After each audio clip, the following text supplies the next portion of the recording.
Nu kommer årets børneprogram for voksne. Knippemand Bob. Bob han knipper. Bob han knipper.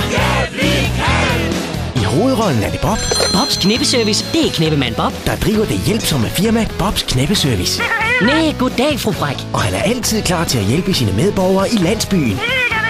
Lidt hjælp? Jo, der er jeg skam leveringsdygtig. Jeg er der straks, fru Fræk. Det lille job tager højst 5 minutter. Bob er en vældig mand i det lille samfund. Næh, goddag, Bob. Og hvad bringer dig her? Ja, din kone har jo brug for min assistance. Nå ja, min impotens, den gør jo, at jeg ikke kan klare den slags. Så er det rart med sådan en som dig, Bob. Ja, jeg er glad bare, at jeg kan hjælpe. Og der er altid noget at lave for ham. Det var det, fru Fræk. Nu må jeg videre til mit næste job. Men kom snart igen, Bob. Bob han knipper. Bob han knipper. Bobs knippeservice, det gør ham rig. Når byens borger bliver liderlig. Bob han tager ud og hjælper til.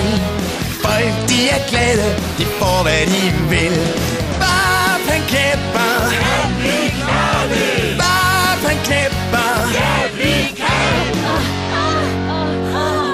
Knippemand Bob kommer snart.